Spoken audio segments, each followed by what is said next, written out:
We cleared the marker out, baited it up, got back on it, and there we go. 26 fully. And let's see if we can get a few more of these.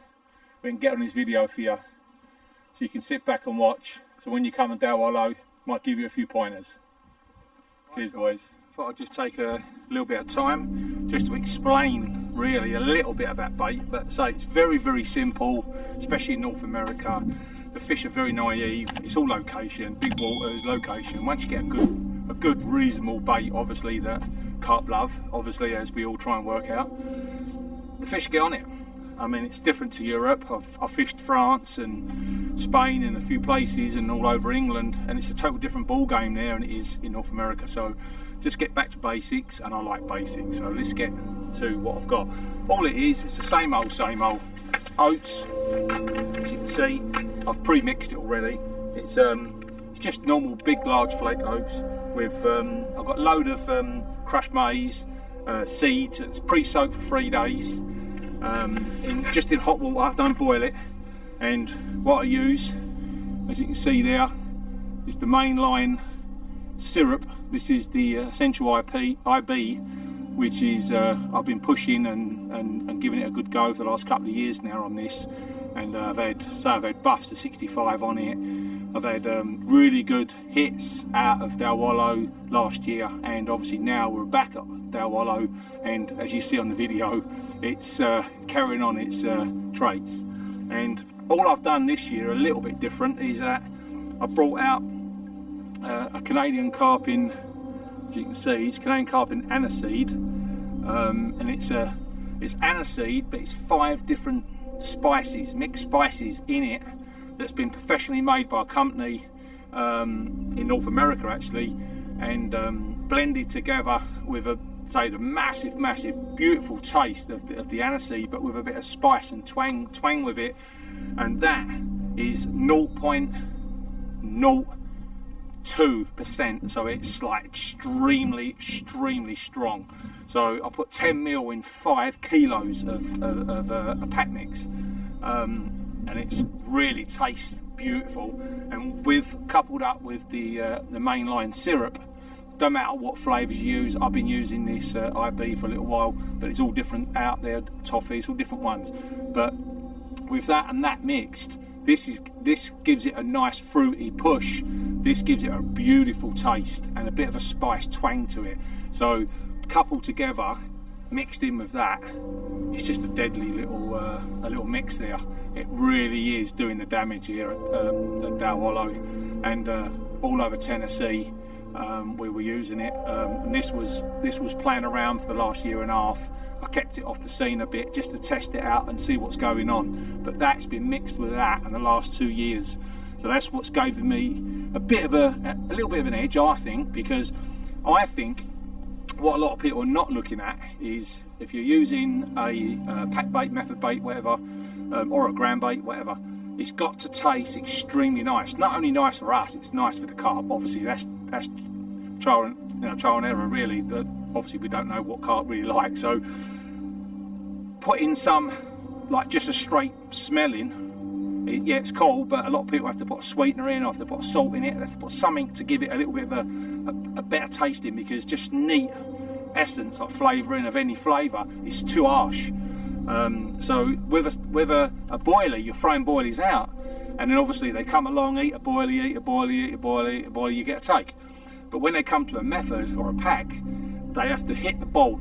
First of all, they've got to be attracted to it, and then when they start hitting it and breaking it, they want to be able to eat that food and taste it, and yeah, I want it, and they want to keep pecking and breaking and pecking, and then they eat the hook bait. If they pick something up that's sour or something they don't like, or like you put a 1001 fruit, like a fruit flavour or whatever flavour you want, or a crayfish flavour, if you overpower it and it tastes very bitter, very horrible, and the fish don't like it, they're going to peck it, taste it, and poof, they're gone. So it's obviously going to blow, your catch rate's going to slow.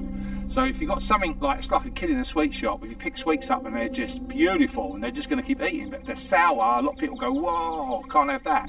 So I think mixing that with that, even though it's got a very nice sweet base to it, and it's on its own, it's probably magical on its own, but I just like the aniseed and the spice twang with it, yeah.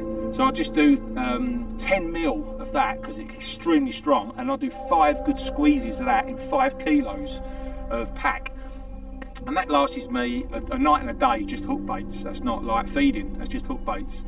And what else I've been doing as well here at Dale Hollow on this session in 2017 is that I've got loads of chickpeas, which a lot of people look over chickpeas. I've got chickpeas, filled half a bucket up with boiling hot water.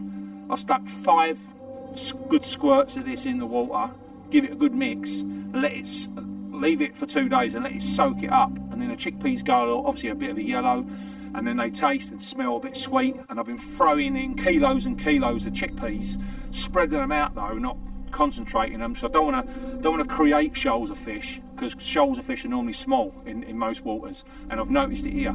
I'm trying to get the big fish, trying to get basically the biggest fish in the lake as we always want it.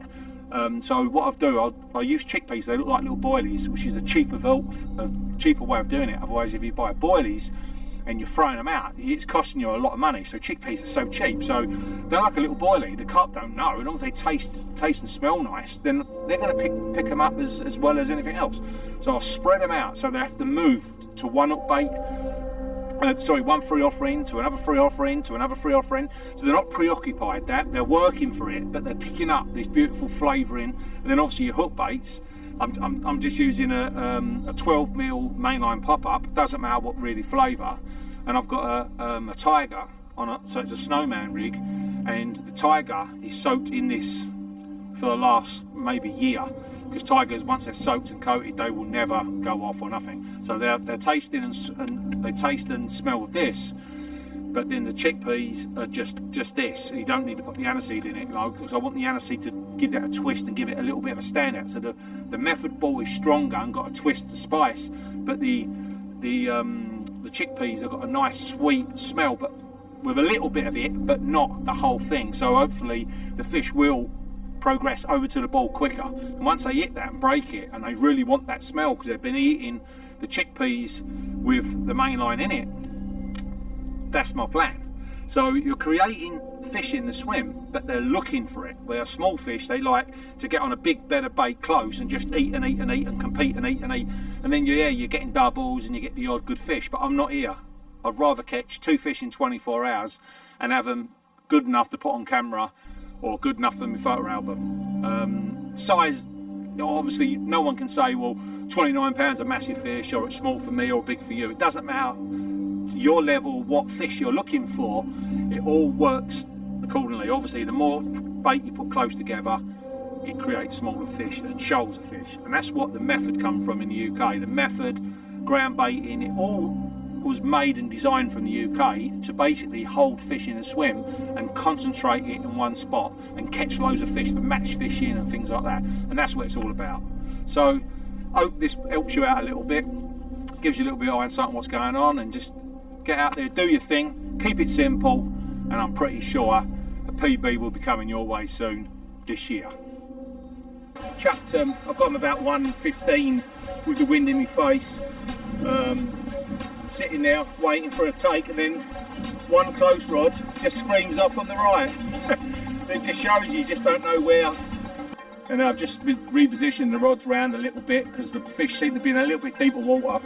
Don't know why, they're just not on the plateau, so all the bites are coming from a certain area on the deeper trough really. So I've just put like 6 kilo out there 2 hours ago, and this little girl pops up. Look at that, with a different set of pods. So I've been new 13-foot IS 200, 30-pound 4 fully, straight after the 30-pound 8-ounce fully just now, literally 10 minutes ago.